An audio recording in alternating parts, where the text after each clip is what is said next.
E Alexandre de Moraes reagiu. No início da noite, o ministro divulgou uma nota afirmando que as mensagens atribuídas a ele teriam sido enviadas por outro contato. Moraes nega conversas com Daniel Vorcaro.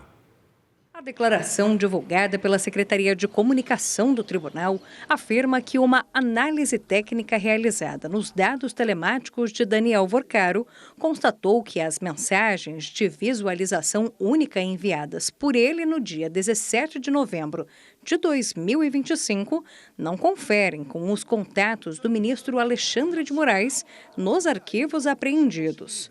No conteúdo extraído do celular do executivo pelos investigadores, os prints dessas mensagens enviadas por Vorcaro estão vinculadas a pastas de outras pessoas de sua lista de contatos e não constam como direcionadas ao ministro Alexandre de Moraes.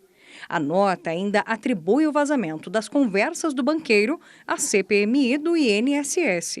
Os nomes e contatos das pessoas vinculadas aos respectivos arquivos não serão mencionados na presente nota, mas constam do arquivo que a CPMI do INSS disponibilizou para toda a imprensa. Mais cedo, também nesta sexta, o antigo relator do inquérito do Banco Master no Supremo, ministro Dias Toffoli, divulgou à imprensa um resumido histórico das investigações enquanto elas estavam sob a supervisão dele. Desde o início das apurações, em novembro do ano passado, até deixar a relatoria do Master, o ministro afirma não ter tido contato com materiais apreendidos ou conteúdos resultantes de quebras de sigilos dos investigados.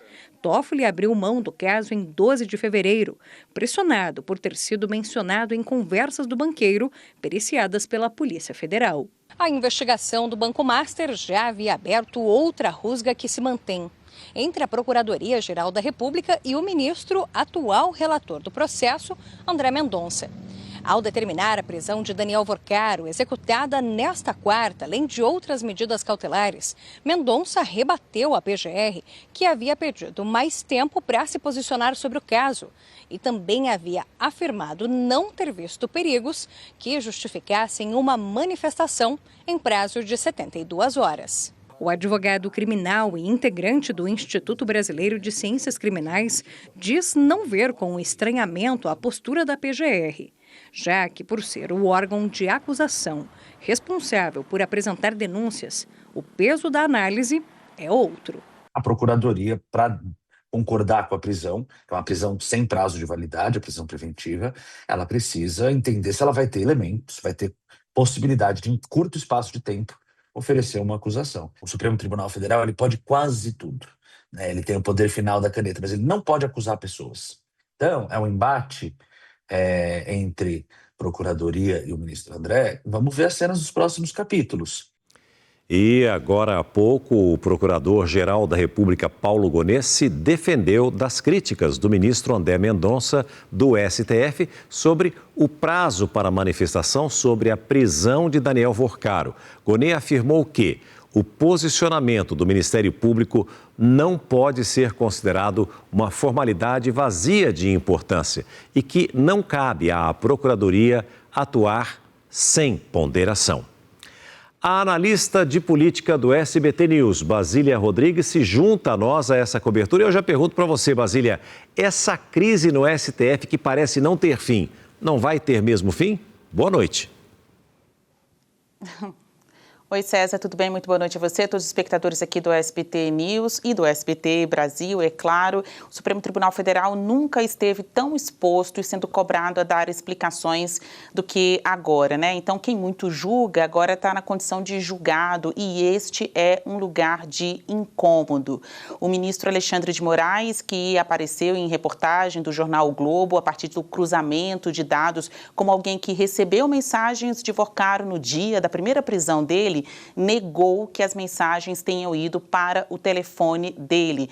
Não nega nunca ter conversado com o Vorcaro, não nega ter o número ali na agenda telefônica do banqueiro, mas aquelas mensagens que mostram o Vorcaro falando com alguém para tentar salvar o Master não seriam de Moraes, não seriam para Moraes, ele diz. O ministro também lança acusações sobre a CPMI do INSS, dizendo que lá tem sim um vazamento julgamento seletivo, mas ainda falta muita coisa para ser explicada aqui em Brasília pelas instituições e por estas pessoas, estas autoridades.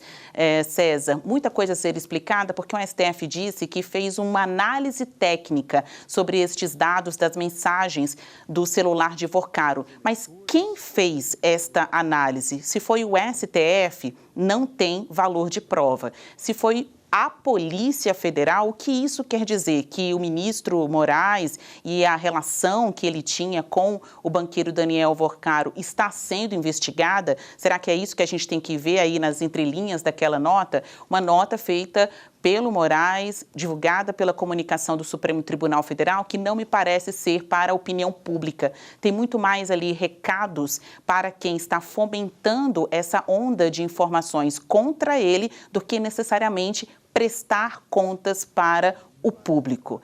Há um clima aqui em Brasília de Lava Jato, o caso é Master, mas há um sentimento de Lava Jato 2, com vazamento de informações, divulgação de acusações via imprensa e também autoridades na Berlinda. A essa altura do campeonato, ninguém nem fala mais da fraude no Master, só quer saber, e é importante também saber, é claro, qual o nível de envolvimento de ministros do STF com toda esta história. Fato é que não pode estar sendo feito aí um caminho para anular provas, porque a última coisa que a gente vai, então, desvendar no fim das contas é o tamanho da fraude do Master. César? Como eu já disse e volto a repetir, vamos aguardar as cenas dos próximos capítulos e certamente nós teremos muitos capítulos pela frente. Obrigado pelas informações, Basílio. Uma ótima noite a você e a todos de Brasília.